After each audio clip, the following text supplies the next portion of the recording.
안녕하세요. 여러분의 마음 코치 알렉스입니다. 6일간의 추석 연휴가 끝났습니다. 저는 어머님이 계신 곳에 갔다 왔는데요. 오늘 영상은 추석 때 있었던 이야기를 들려드리도록 하겠습니다. 제목은 추석 한 검객의 한 칼이라는 내용입니다. 저희도 여느 집과 마찬가지로 추석 때 차례 지내고 식사를 이제 끝마쳤는데요. 끝마치고 나서 어머니에게 제가 그 전날 보았던 페이스북에 한 글을 읽어드렸습니다. 어떤 글을 읽어드렸냐면요. 국내 통신사의 부사장으로 계신 신수정님이 쓰신 글인데요. 추석과 전통에 관하여 라는 글입니다. 좀 긴 글이어서 다 읽어드리지는 못하고 몇 부분 발췌해서 읽어드리겠습니다. 추석과 전통에 관하여 우리는 추석에 제사를 지내지 않는다. 그냥 추석 당일 점심때 형제들과 부모님 댁에 모여서 식사하며 술 한잔하고 마친다. 근본 추석에는 동생 가족들은 이미 해외여행으로 사라졌다. 나는 오늘도 책이나 읽고 드라마나 본다.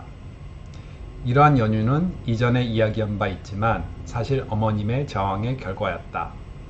5대 장손이라는 아버님으로 인해 과거 우리 집은 거의 매달 한 번 제사를 지냈다. 제사 대상은 직속 조부모도 아닌 누군지도 모를 조상님들이었다. 친척 할아버지들과 촌수 계산이 어려운 분들까지 다 오셨다. 추석과 구정 때는 규모가 더 컸다.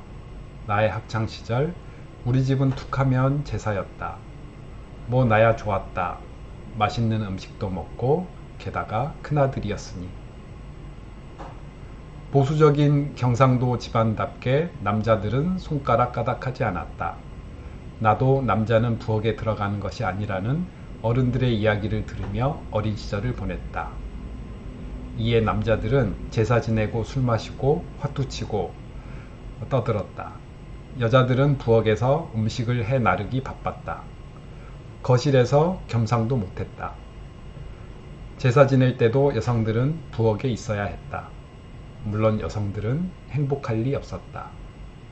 제사나 명절이 가까워오면 다들 몸이 아프고 신경이 날카로워졌다. 명절이 끝나고도 그러했다.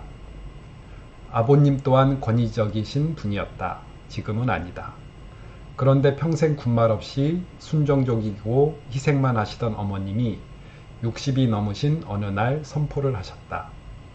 추석과 설 외에는 더 이상 제사를 안 지내겠습니다. 제사 지내고 싶으신 분들은 가져가서 지내십시오.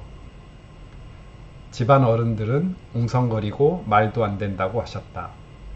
물론 여성들은 말은 안 했지만 다들 찬성이었다.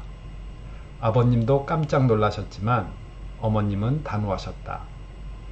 제사를 가져가고 조상을 모시겠다는 분도 일부 있었지만 결국 두어 번 하다가 다들 흐지부지 되었다. 세상에 어느 집 여자가 제사를 계속 지내고 싶겠는가. 남자들은 입으로만 제사를 지내기에 고충을 알 턱이 없다. 기껏 붙인 게 몇 개 붙이는 거고 다른 건 사오면 되는데 뭐가 힘들다고 이런 식으로 이야기한다. 물리적 노동이 문제만이 아니다. 결국 제사들은 없어지고 추석과 구정에만 모였다. 이후 어머님은 2차 선포를 하신다. 구정에만 딱 한 번 제사를 지내시고 추석에는 각자 모이시죠. 이후 추석날에는 다들 여유롭다. 솔직히 옛날 분들 외에는 다 좋아하셨다. 네, 중간은 좀 건너뛰도록 하겠습니다. 마지막 부분에 물론 좋은 전통은 계승할 필요가 있다. 훌륭한 전통과 선조들의 지혜도 많다. 후세는 그들에게 빚지고 그 어깨 위에 선다. 그러나 과거의 상황적 이슈로 만들어진 전통이 있다. 동네에 가난한 사람들이 오랜만에 배불리 먹을 수 있는 날이 필요했기에 만들어진 전통도 있고, 다들 가난했기에 십시일반하지 않으면 결혼 비용이나 장례 비용을 댈 수밖에 없는 시대가 있었기에 부조 문화가 있게 되었다. 이런 식으로 그 당시에는 좋은 뜻으로 만들어졌던 관습들이 있다. 그러나 그 배경과 가설이 바뀌었음에도 불구하고 지속하거나 누군가의 희생이 강요되는 것은 비합리적일 수밖에 없다. 이를 위해서는 우리 어머니 같은 용기 있는 분들이 필요해 보인다. 네, 이 글을 저희 어머니에게 들려드렸습니다. 이 글을 제가 읽고 있는 동안 조용히 듣고 계신 어머니가 마치 옛 과거를 회상하듯이 이런 말씀도 하셨습니다. 맞아, 그때 내가 어렸을 때 할아버지 제사를 지내면 쌀 몇 가마를 풀어서 밥을 해 놓으면 동네에 있는 모든 거지들이 다 모여서 먹을 정도로 풍족하게 준비해서 베풀었던 그런 기억들도 있지라면서 옛 과거를 떠올리시기도 했습니다. 저는 이 이야기를 해드리고 어머니가 어떻게 받아들일까 내심 궁금했습니다. 그런데 어머니가 조금 있다가 일어서시더니 거실로 나갔습니다. 거실로 나가서 형과 형수가 있는 곳에서 앞으로는 1년의 제사를 딱 한 번만 지내고 구정 때나 추석 때에도 제사상을 차리지 않고 간단하게 다가로 하겠다라고 어머니가 나가서 말씀을 하시는 겁니다. 저는 순간 깜짝 놀랐는데요. 어머니가 연세가 80이 넘으셨는데 이렇게 대담하고 과감하게 선언을 하시리라고는 생각을 하지 못했습니다. 그냥 어머니가 한번 생각해보는 시간을 가질 수 있겠구나 정도였는데 바로 나가서 이렇게 선포를 하신 거에 대해서 깜짝 놀랐습니다. 그래서 저는 어머니의 이런 행동을 보고 제가 느꼈던 건 선언의 힘에 대해서 다시 한번 느껴봅니다. 예전 독일 통일에 관련된 에피소드가 생각이 나는데요. 동독 사람들이 서독으로 계속 넘어가는 상황에서 동독의 한 대변인이 베를린 장벽에 여행 완화하겠다라는 취지의 말을 약간 잘못 얘기를 하게 됩니다.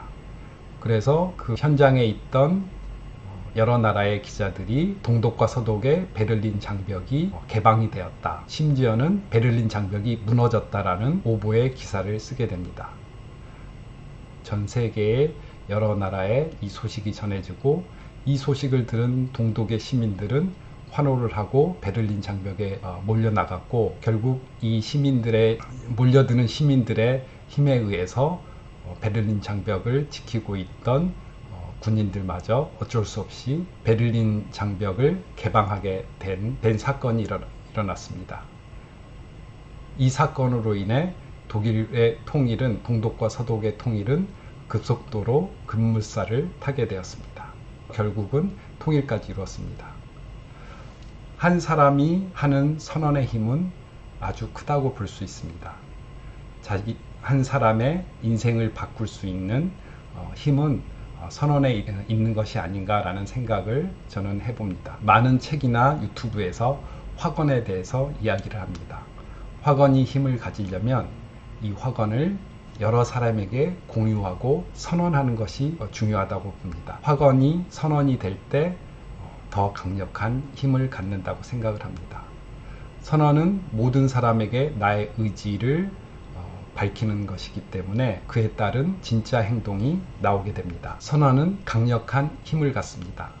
선언은 나의 의지를 모든 사람에게 천명하는 것입니다. 그래서 선언을 하게 되면 그 선언에 맞는 진짜 행동이 나오게 됩니다. 선언을 하기 전에 하는 행동들은 어떤 행동들일까요? 맞습니다. 바로 현상 유지를 하기 위한 어떻게 보면 가짜 행동이라고 볼 수 있습니다. 선언을 하고 모든 사람들이 나의 선언을 바라보고 있을 때 그 선언을 이루기 위한 나의 진짜 행동이 나온다고 생각합니다. 따라서 모든 사람에게 공개적으로 선포하는 선언이 중요하고 그 선언에 맞게 진짜 행동이 나왔을 때 우리는 진정한 변화를 이룬 것이 아닌가 생각합니다. 이번 추석에 어머니의 한 칼의 선언을 통해서 저는 진짜 사람의 변화를 이끄는 것은 선언이고 그 선언에 따른 진짜 행동이라고 생각을 합니다.